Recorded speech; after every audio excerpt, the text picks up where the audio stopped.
to run exactly, other than what the packet showed us? That's what the test is going to look like. The packet?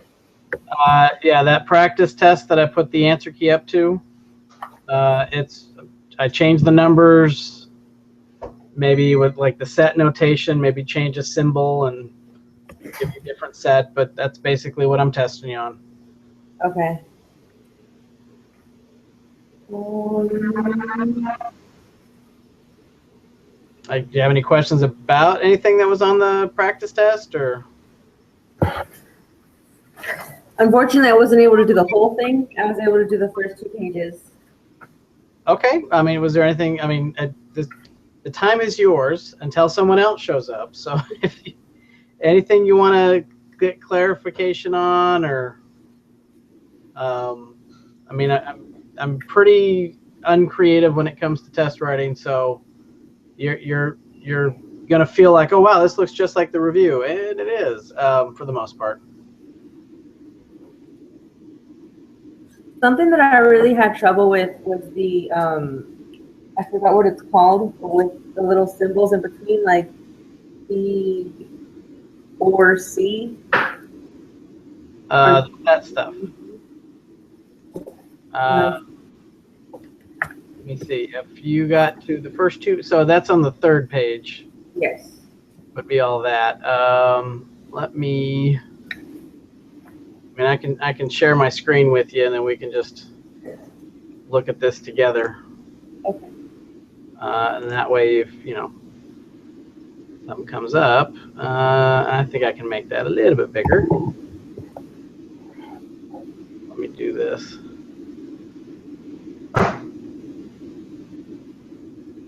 Put a Word document. Make it as large as I can.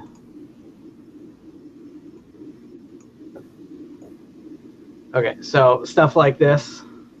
Yes. Okay.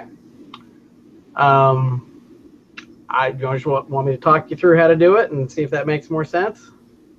The one that, because you had the practice one on MyMathLab, the one that had the different circles, and we had to establish what the formula was.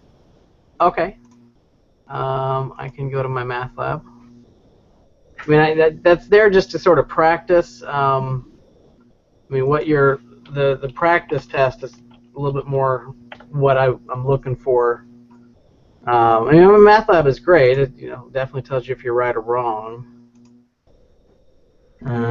Let's see. So somewhere around chapter 2. Yes. That's what I'm thinking.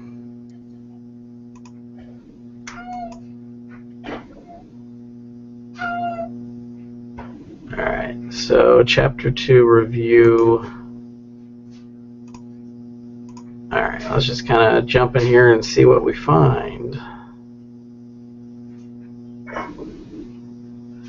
All right. Well, not that one. So you're something with the Venn diagram stuff? Yes. Okay. That's going to be more towards the back end.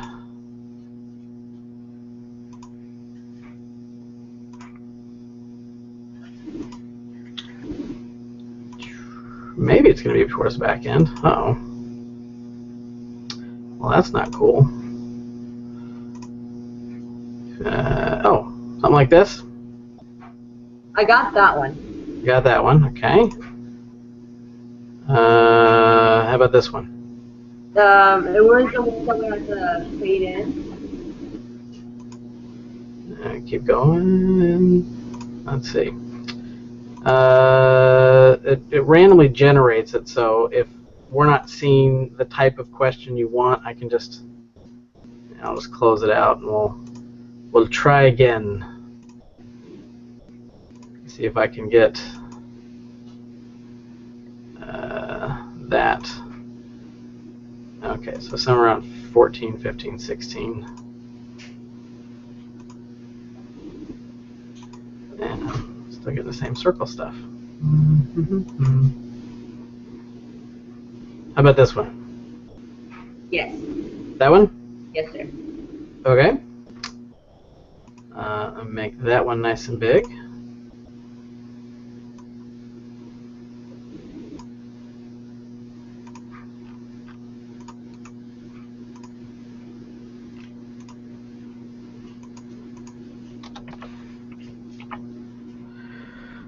All right, so we got 1,070 investors. It was determined that 650 invested in stocks, 675 in bonds, and 360 in both.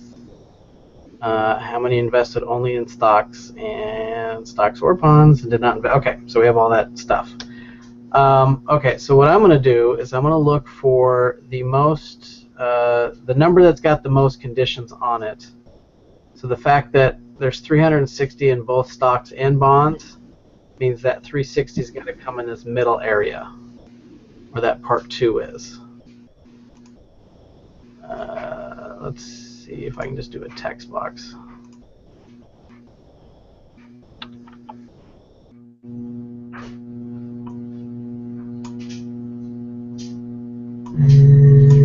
No, too much, too much.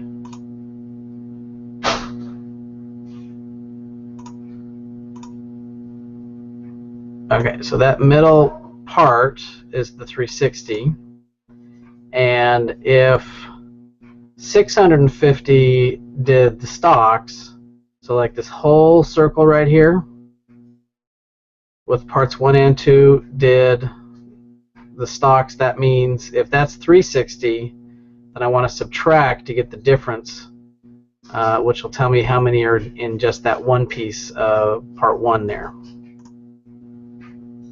So I just want to do 650 minus 360, and that'll give me a number. Let's see. So there's 290 that are in this piece. Sorry, come here, mouse. That are in this part 1.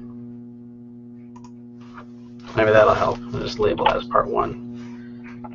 Then in part 3, so just this piece where B is, I've got the 360 in the middle, and I've got 675 for both. So then I just want to subtract that. So 675 minus the 360,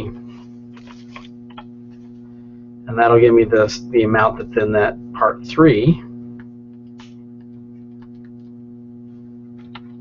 So that's 315.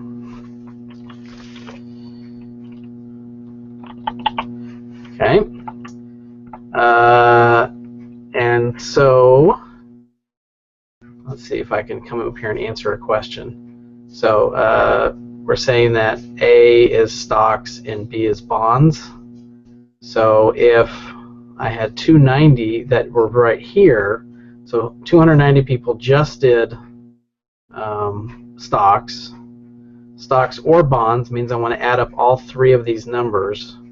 So I want to add the 290 plus the 360 plus the 315. So 290 plus 360 plus 315, and that'll tell me how many did stocks or bonds.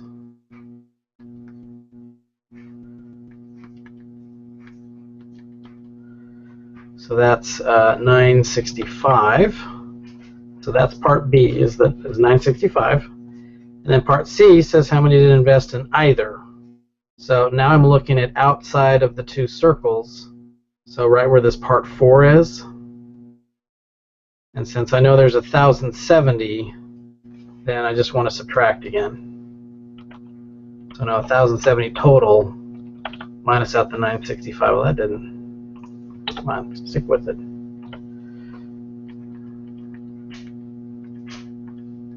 All right, so that gives me 105. So that's part C. How many did invest in either? There's 105. Okay. Any questions on that one, or? No. No. Okay. That makes sense. Yeah, pretty straightforward. If I can go back to on the 4th page, because you said you didn't get that far. So you're going to see a question kind of like that one. Oh, come on, you. So like my number 21 and number 22 on my practice kind of does the same thing that we just did, but there's 3 circles instead of 1. But it's kind of the same idea.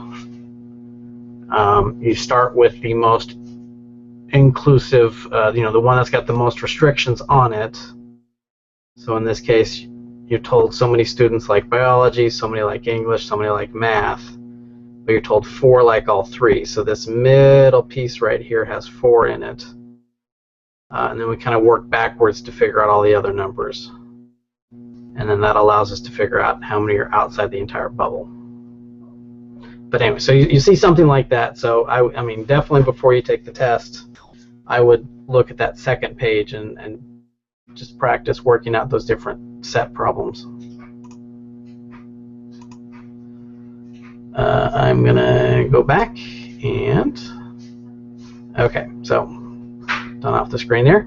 All right, anything else, Beatrice, or is that just going to watch for a second? Yeah, I think I'm good. Okay. Let me run over to Liz. You're the next name on the list. Figure out which one is Liz. You're the horses. Okay. So Liz, if you want to unmute, if you have any questions and you want to unmute your mic, you can ask it, or if you just want to type and say I got nothing, then I'll go on to Jessica. But I had a question over the review exam that you put on Blackboard. Yep. I think it's the one that had all 3 circles, and it's something as a complement of C or B and C. Okay. Number, like the last 2 questions, number 21 and 22, or? I think it was like 19. 19. Okay. Let me share the screen here.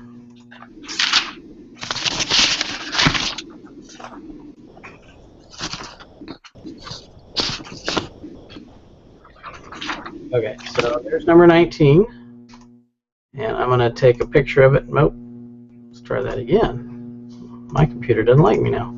Okay, so let me take a picture of this, and I'll make it a little. Oh wait, it's 20. Number 20. Number 20. Yeah. Okay.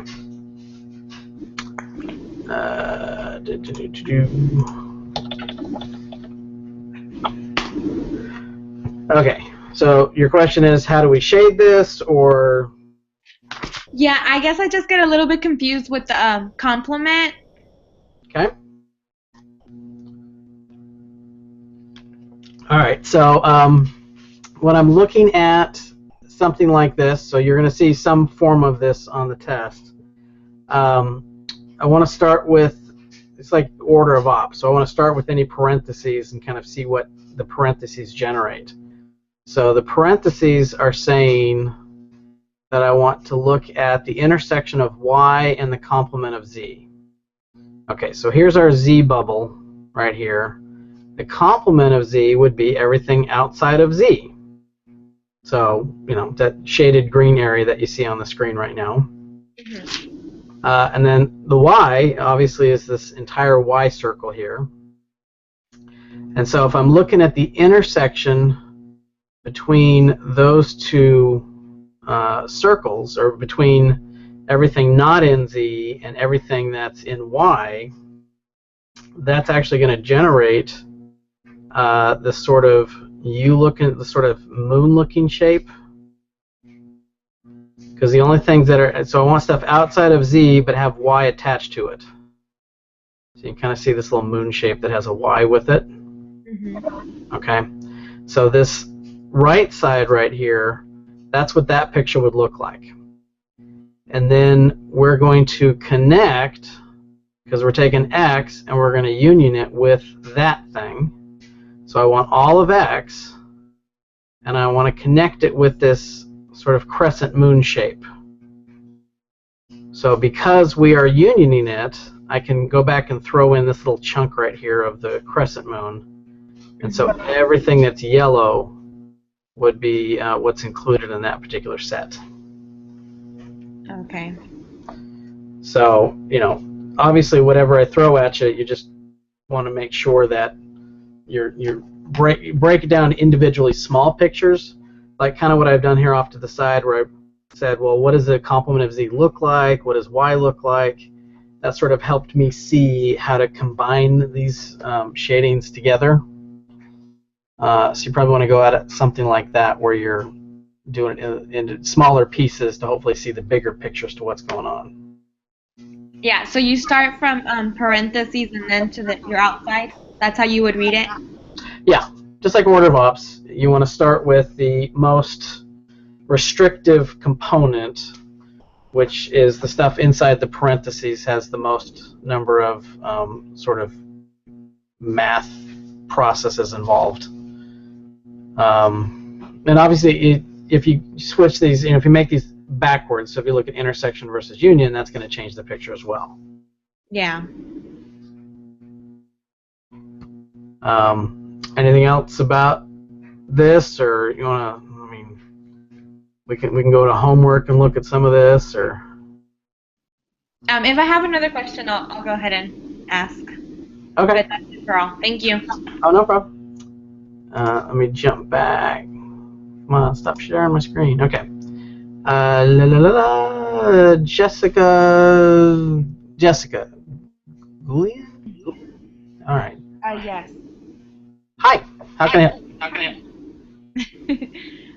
I guess I was just having problem with Gauss problem, not with the whenever it goes by ones, but usually when it starts like by 3, 6, 9, and so on. I'm having trouble of when to add the 1 and when not. So you're talking like a line set of numbers. Like Yes. Like 3 plus 6.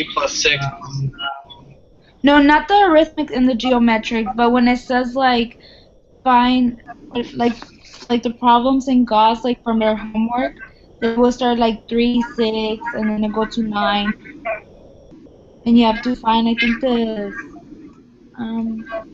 elements. Let me think what. And Let me see what it asks.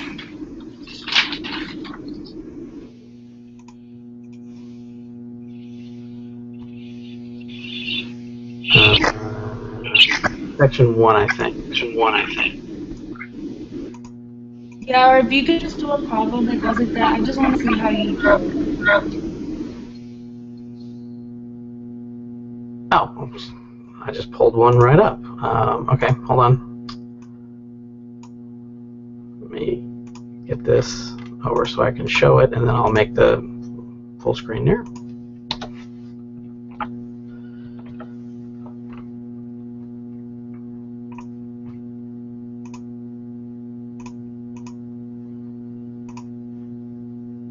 Okay. So something like this. Yeah, something like that, except that usually whenever I have trouble is when it doesn't start with a 1. Oh, something that doesn't start. Okay, let me.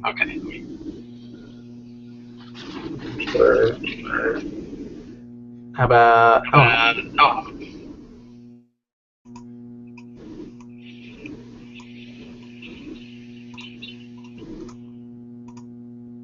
Like that? Yeah, you could go ahead and do that one. Alright, so the idea is, can I come over here? With Gauss's method, so we're going to take 42 plus 44 plus ... all the way up to 117, right? And so what Gauss's method does is we take that same set and we reverse the order. So 117 plus 116 plus 115 plus all the way down to 42. And then I want to essentially add all of this, add them to the original set. Okay, so when I do that, I should notice that I get the same set of numbers. So If I take 42 plus 117, I get 159. And if I take 116 plus 43, I get 159. And if I take, so we're gonna get a bunch of 159s. Okay, so now the question is, how many 159? And so that's arithmetic term of an arithmetic.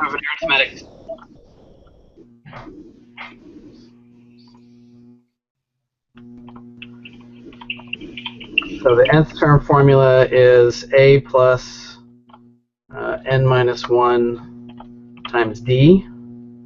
So if I know, I know the last term in my pattern is 117, and the first term is 42. I don't know n. That's what I'm solving for. And my common difference, well, what am I adding each time to get to the next number? So if I go from 42 to 43 to 40, so I'm adding 1. Yeah. All right, so that's going to be my common. And so if I can solve for n here, then that would tell me how many numbers are in my pattern, and that'll consequently tell me how many 159s there are. So I'm just going to solve for n. So I'm going to subtract off the 42.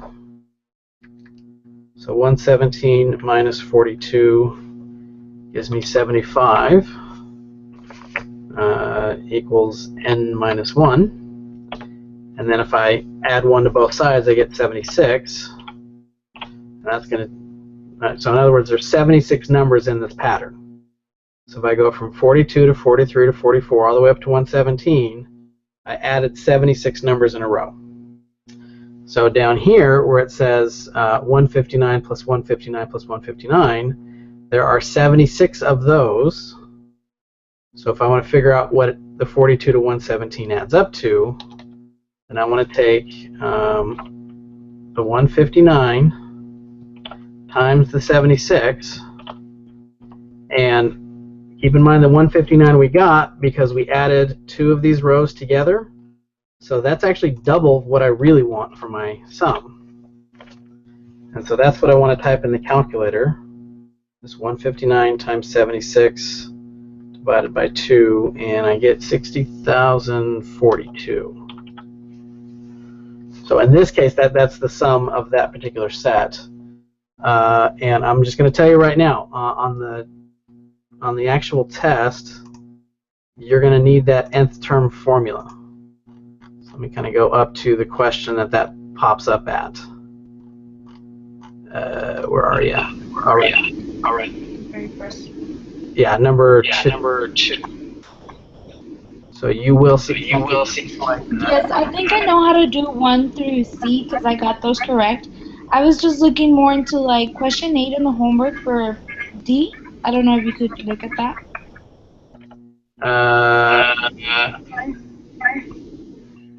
It was question 8, and it's part C and D.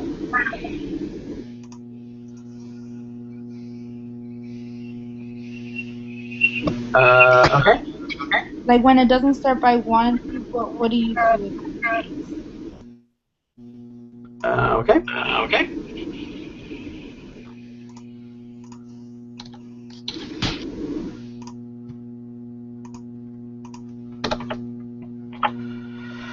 All right. So you want to do the 369 one or the 1000 one?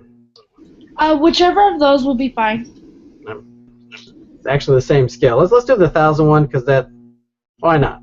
We're here. Let's do it. Why not? Okay. So it's actually the exact same process that we just did a second ago. So I'm going to take turn all the way to 10, and then the process. This time go up. And so when I add each of those pairs of number together, I should get 1010.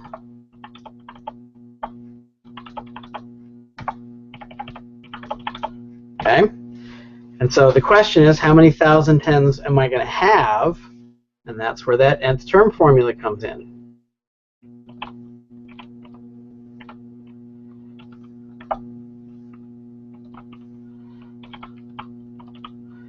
Okay, so I need to know, in order to get to 1,000, how many steps it took to get there.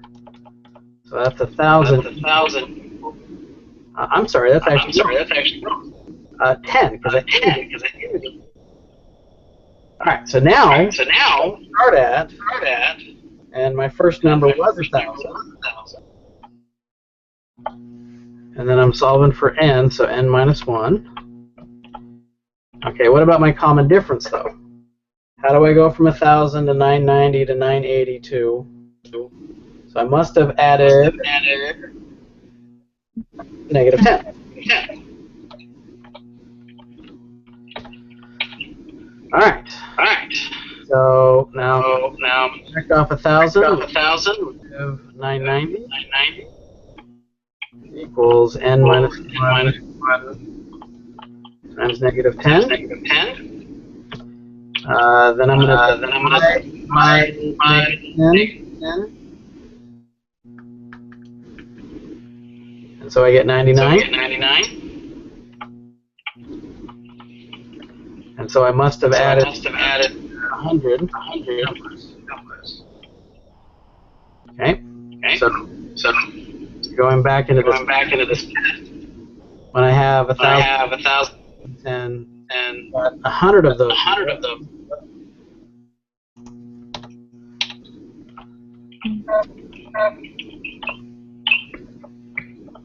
And then I want to divide those, and then those end up with 2. And that works out to be 5,500. Okay, so that's exactly how you work that. Okay. But I'm going to emphasize that. There's not a lot of formulas test, but you do need to know that one show up once. Okay, that's fine. That was perfect. Thank you. Okay. All right. Run and jump to next in line. There you go. Come on, you stop doing that. Okay. Is it Jocelyn Beltran, right? I don't know. Oh, good. Okay, yes. If you have a mic, you can turn it on. Otherwise, you can type a question. Or if you don't have any questions, you can just type, I don't have any questions.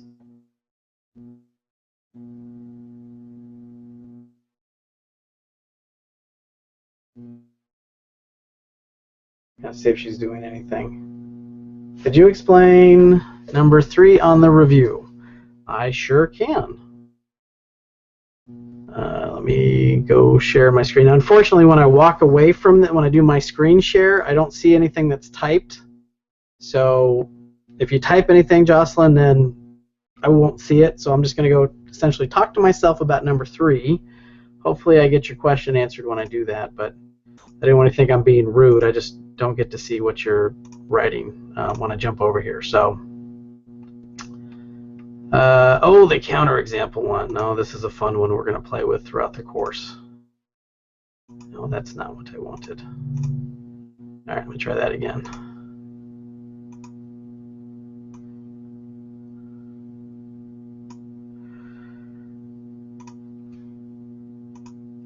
Okay, yeah, let me try to make this nice and big.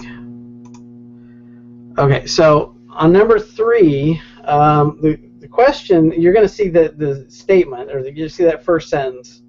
The thing in the parentheses is what's going to change. So number 3 says, produce a counterexample if possible to disprove the following, or if the statement's true, justify it. So in other words, it's not going to be enough to simply say yes or no. You're going to have to provide some sort of justification of some type. And it's going to be something involving even and odd numbers. So some sort of rule that I want you to confirm or not confirm, one of the two. So the sentence says, if 2 even numbers are added, then the sum is even. Okay, so the first thing I did is I just said, well, let me even see if I agree with this sentence. Let me add 2 even numbers and see what do I notice. So I just kind of made up some numbers, obviously kept really small, and I noticed that I kept getting an even number. So with enough evidence, then I start thinking, well, you know, this has got to be true. It's got to be a fact of some kind. So let me generalize this and sort of formally try to explain why it's always going to be even. So over here, what I did is I said, let me kind of make up two even numbers, and I'm going to call those A and B. And what do A and B look like? When I say even, what do I mean? I mean that they're divisible by 2, so it's 2 times some other thing. I don't know what that thing is, but I'll call it C. And B is 2 times some other thing I'll call D. And then I'm going to add those two things together. I'm going to add them together.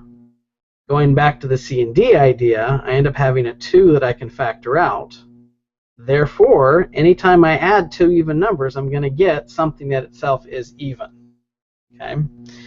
Now, this is actually a very formal proof, a little bit more formal than I would necessarily expect us to do. But on the test, what I'm looking for is I'm looking at there's some evidence that you tried some numbers to see if you even agree with the pattern. And either when you tried the numbers, you found a counterexample, in which case you would be done, or you found enough evidence that the pattern really it was true.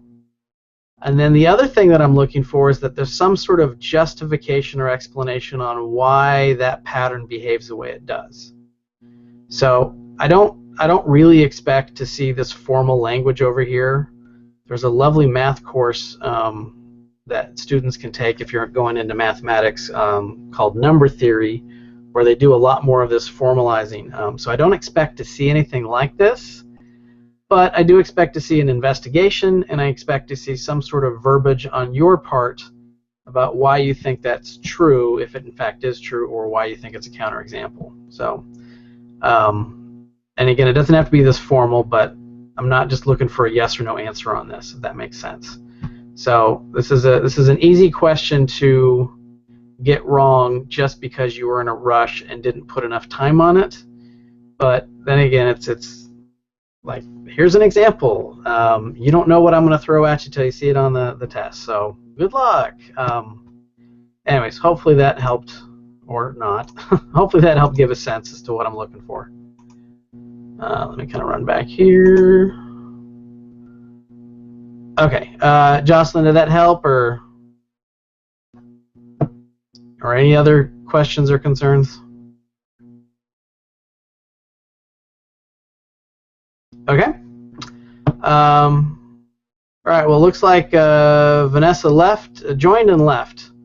So Vanessa doesn't get to ask anything.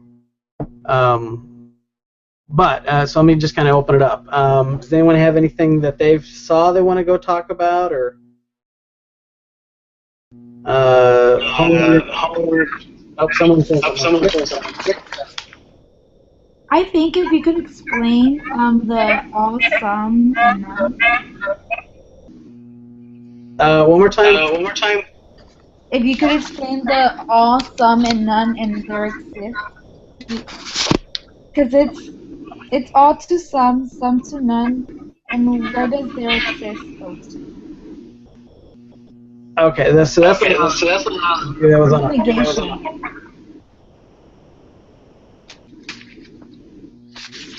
Do you remember what section that was in? Let me double check. Unless you're talking set stuff.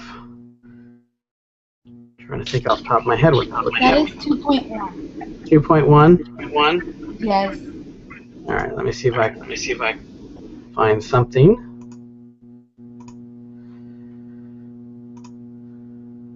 All right, bear with.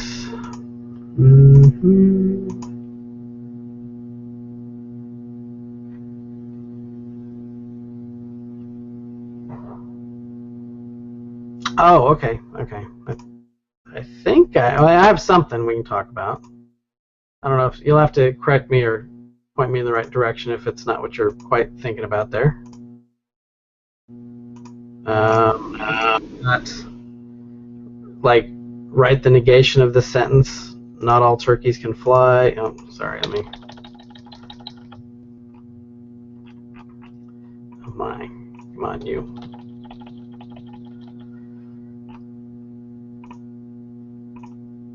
Okay, so something like this.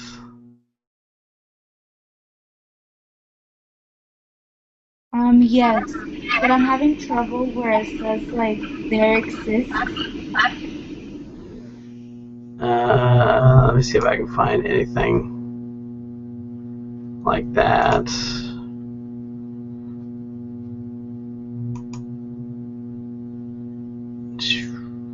Something with there exists in it.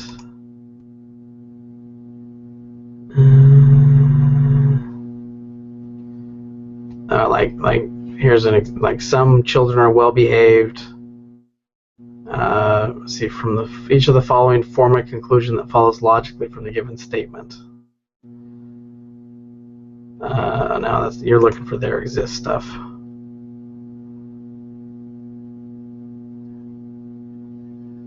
All right. And if you ever like come up with stuff like in homework, y'all are just, well, here's the there does not exist. Y'all are welcome to just take a, I mean, you can ask me anytime you want. I usually don't get a lot of emails up until test week, and all of a sudden this stuff gets real confusing. But if you're doing homework and something doesn't make sense, please email me. I don't mind having these conversations more often than just test week, but you know, I kind of figure test week could give you a chance to ask. Okay, so this. Yes, that's fine. Okay. So choose quantifiers to make each of the following false, where n is a natural number. Okay, so let's first think if we even agree with this. N plus 4 equals n.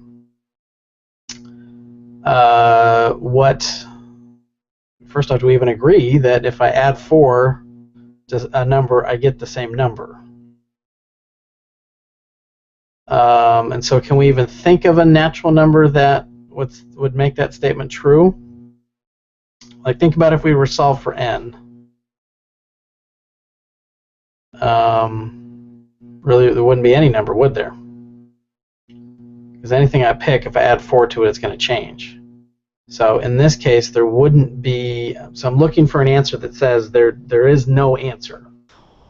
So let's see. A says for no values of n. Okay, that doesn't even sound formal, anyways. There does not exist a number n such that. Okay, that sounds. So there does not exist means there's no number out there that would ever make this statement true. There is less than one. That's funny. How many times am I right? Less than once. What? No, that doesn't make. Okay, so so C doesn't make sense and A doesn't make sense. D is actually saying the opposite of B. D says for all values of n, this statement would be true. So we'd want to pick that there does not exist something. Oh no! Uh-oh, I get it wrong. Let's see. What does it say? The quantifiers all, every, and no refer to each and every element and are universal quantifiers. Quantifiers some, and there exists at least one, refer to one or more, or possibly all, of the elements in the existential quantifiers.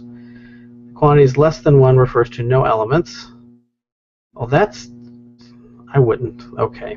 I wouldn't have agreed with that. So there's... What? For all values of n... Oh! Oh, sorry. Mr. Soleil did not read the question carefully and catch that it said the word false. So I was doing a fabulous job of saying true, which is why I'm like, what? No. Okay, I'm going to get this next one, though. I promise. N plus 7 equals n plus 8. That's not true at all. So I want to make something, well, this is lame. That's just the same answer. It's like not exciting at all. Alright, so 3 times 3n plus 6. So that let's see. So n plus 6 equals 6. That means n is 0. So there is a number that will make that true. So I want to click A because it makes it true, but we're looking for the one that's false. Let's see. For no values of n, there is less than 1. Yeah, if it makes you feel any better, I didn't put this on the test. Well, this is still fun. Let's see.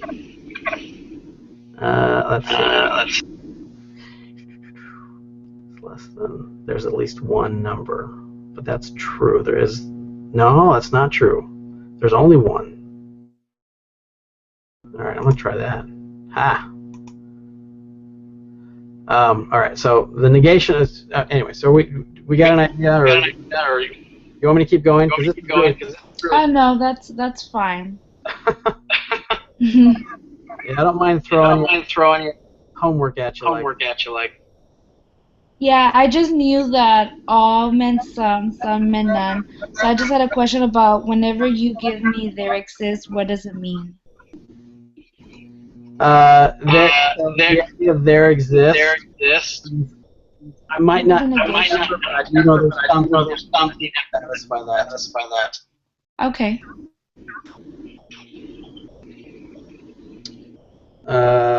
Anyone else got anything? What about number 15 on the exam review? 15 on exam review. Yes, sir. Okay. Can do.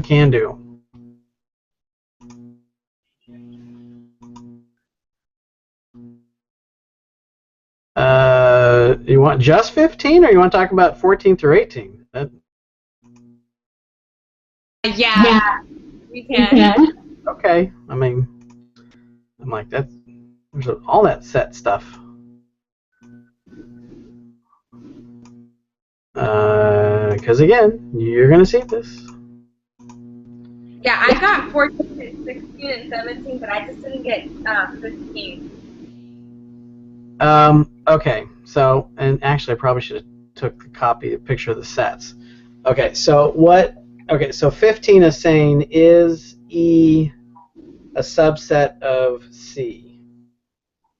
So you can kind of think of it as, is E less than or equal to C? So are the things in E also in C, and C may or may not have more stuff in it, is what the idea of a subset is. So if we go back to what the sets were, E happened to be in the empty set. So E's kind of like every set has you can always have a subset of nothing. It's kind of think of it like if I have a party and I invite, if all of my friends are the universal set. So I have one of my friends is N, one is U, one is M, one is E, one is, so if I have all of these letters are the people I can hang out with. And, A would be the set of people my wife hangs out with, B would be the set of people my son hangs out with. E is a sad set, but, it is possible to have nobody show up. So if I invite the universal set over, who could show up, that's what that subset idea is. I could have nobody show up. That's always a possibility. I could have one person show up, so I could have each letter individually show up. I could have them show up in sets of 2 or sets of 3. So that's what 15 is asking. Is E a subset of C? Meaning, are there more elements in C than E, and E being part of that? And so, since E is an empty set, E is always a part of all of these sets. Oh. Like if you notice at B, A and B, A is a subset of B because I know A and B, or I know B has A in it, and I also know that B has more stuff because B's got the letter M in it, so A is a proper subset of B. Kind of, if you think about like inequality notation, I know A's got less stuff in it than B, so B's got more stuff. And anytime I know that when comparing sets, then I can refer to it as a proper subset. And I just take the I guess, the line off the bottom, so the or equal to piece. Now on the test, you're going to see something like this. So I'm going to give you a set, and I'm, switch out the different combinations, and the idea being just making sure you can read it, but thinking of subset and proper subset as less than and less than or equal to kind of helps. Okay. Anything else? For 17, the correct answer is 8, correct? Yeah. Okay. Yeah. And it's I hate to say it, it's a gimme question. So again, there's not many formulas you have to know for this test, but either you generate all the subsets on your own, which will take you a while, or just remember the formula of how many subsets there are for a given set is 2 to the n. So you tell me how many elements are in the set, that'll tell me how many subsets there are. So because A, go back up here to A had 3 elements in it, then there are 2 to the third subsets that I could possibly write. And so off to the side here, I kind of wrote down all the different combinations of, there's one set that has nothing in it, there's one set that has everybody in it, there are 3 sets that just have 1, 3 sets that have, and that all adds up to the 8. So if I come up here, say I ask you how many subsets are in B, that would be just 2 to the 4th.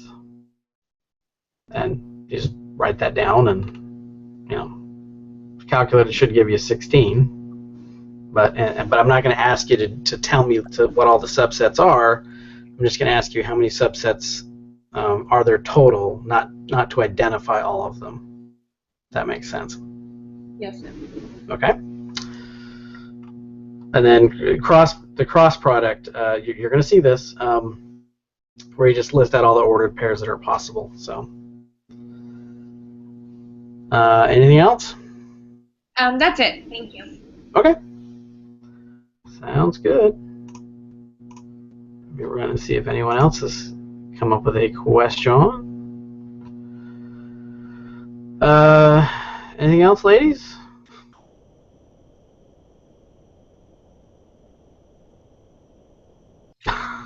No, thank you for very helpful. Oh, no problem. I just looked at it. I got a picture of a horse and a picture of fruit. All right. And a Santa hat? Okay, those are all. That's fine. Those are nice. Any concerns about the class? I don't know. Otherwise, we're just going to stare at each other for 10 minutes. So.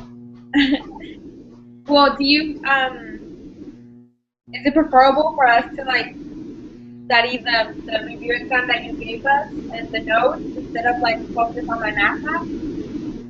I would probably do a combination. I would make sure that you can answer everything off that practice test forwards and backwards.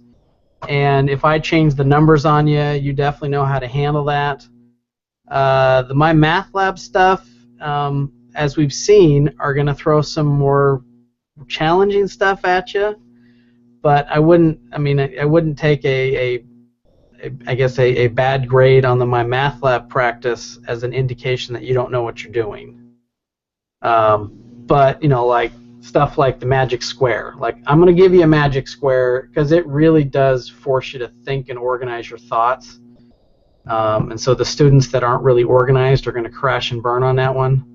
But you can go to My Math Lab and you can practice on magic squares till you're blue in the face until you feel really comfortable with doing that particular skill. So I would say practice test first. Then, if you have free time and you just want to do more problems, then I'd jump to My Math Lab and look over that. Okay, sounds perfect. Okay, Thank you. no problem. Jocelyn, no, you don't need a Scantron. I'm going to, when you come to, I don't know if you're going to go to North or Central, but when you show up, I'm going to give you a folder that has the test in it, and it's going to look very similar to the practice test. And you just work everything out on there. Maybe piece of scratch paper if you, like on the magic square, if you know you, and you know you're not going to get it right the first 2 or 3 tries, maybe, you know, something like that. But no, you pretty much, you can write on the test. Calculator, ID, pencil, and some paper should be fine. What's the estimated length that we have? I mean, how much time do we have to do the test?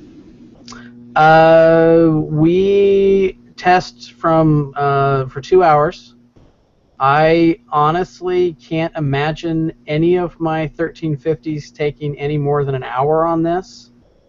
So I mean, you have 2 hours, and if you need to, then that's fine. But just when I made the test key and I was picking questions, I'm like, no, they're going to make fun of my class. They're just going to blow through this in an hour, and they're going to be like, oh, I didn't even have to show up. But no, this first test shouldn't be too bad.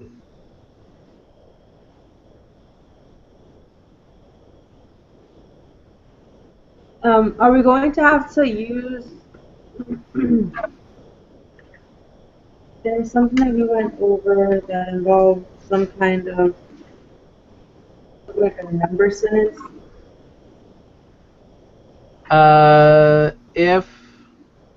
Like the quantifiers that we just looked at briefly, that stuff I didn't put on the test.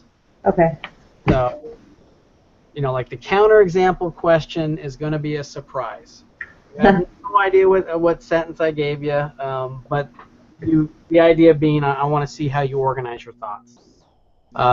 There'll be a couple of word problems that are just real basic math, but again, problem-solving techniques, recognizing patterns, and I even went and grabbed like a couple of STAR test questions.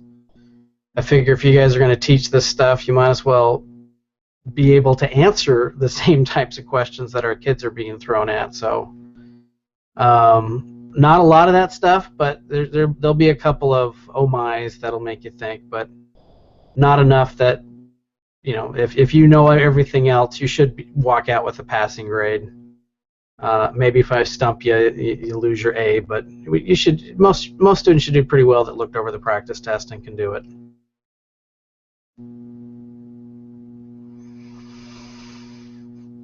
Anything else?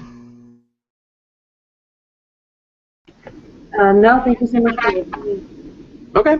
And I'm gonna, assuming I didn't mess this up, I've recorded this, so I'm gonna post this for the rest of class to see.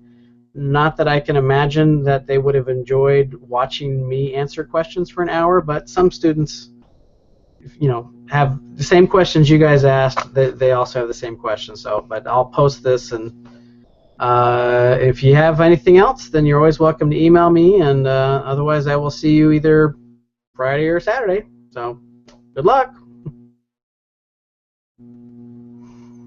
Thank you. You're welcome. Thank you. You're welcome. It's like one at a time.